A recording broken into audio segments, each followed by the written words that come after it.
I was close to my father, but still I hid things from him.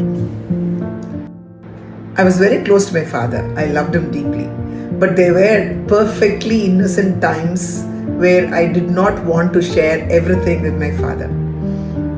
Not because I was doing anything wrong. Not because I was into some mischief. Definitely not. It was only to escape from a series of questions that would come from there. This experience helped me a lot when I had to raise up my two daughters when I became a mother.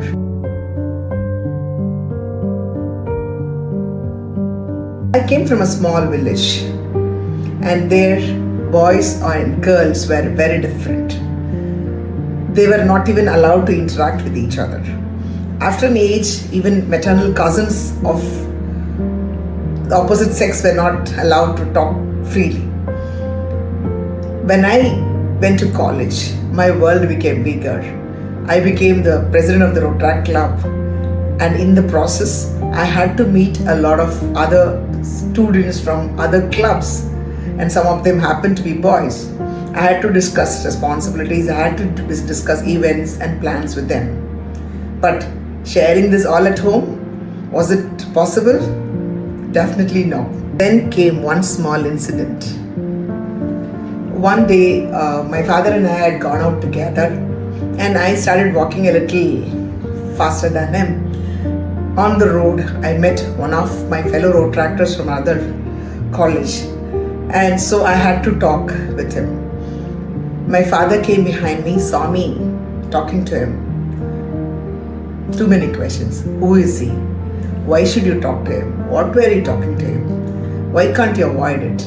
Too many questions. A simple interaction became a circumstance where I had to defend myself for it.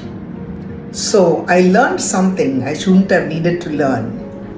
It was easier not to tell. It was not because I was doing something wrong. It was because I wanted to avoid the questions that followed. My father loved me very deeply. The questions he asked me came out of concern, care, probably out of fear too.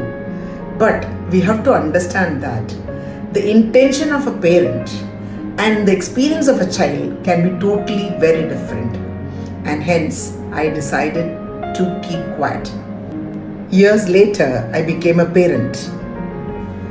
I have two daughters, and I wanted them to feel comfortable to talk to me, especially during the formative years, about their feelings, about their emotions, about their confusions, about their mistakes, about their choices, and even about things which I might not be able to understand or agree with immediately. I did not want them to get that sentence which I had in me, is it better to hide it instead of expressing to Amma?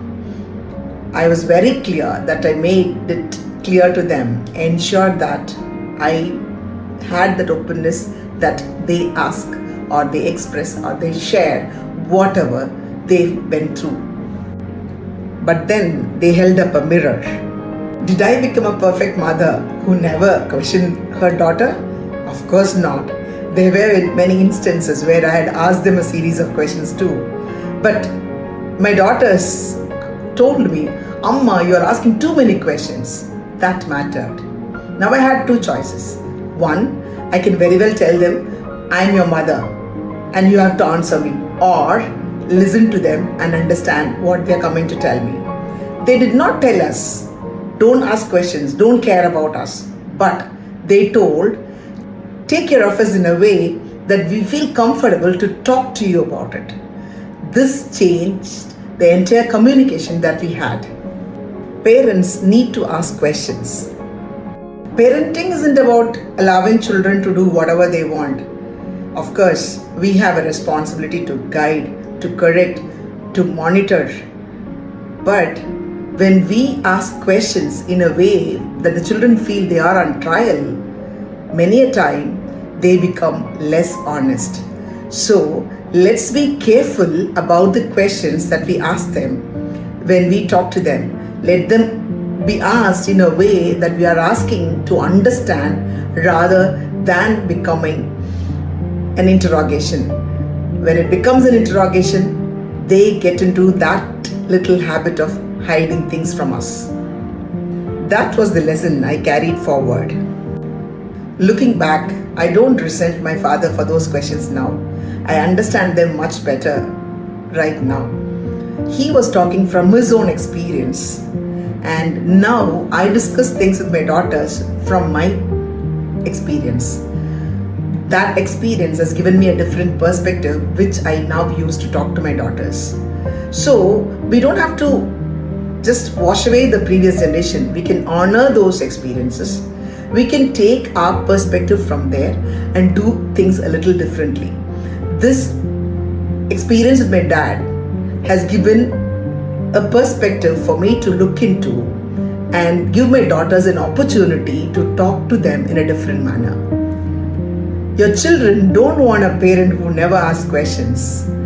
They want a parent who doesn't make them feel honesty is a dangerous choice. Think about the last time your child told you something that surprised you, that you couldn't understand or you couldn't approve immediately, or as a parent you wanted an answer immediately. How did your child leave from that conversation? Did the child feel like expressing, or did the child feel like interrogation? Did the child leave that with the feeling that I can share anything with my parent, or next time let me keep this away from them?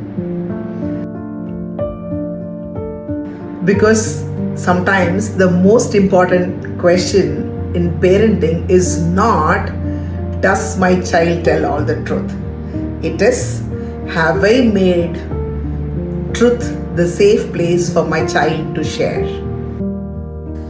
What do you think makes children stop sharing with their parents? There is much more beneath a child's silence than we sometimes realize. One day, one lesson, one better version of you. Ponder, progress, and prosper with Pongal.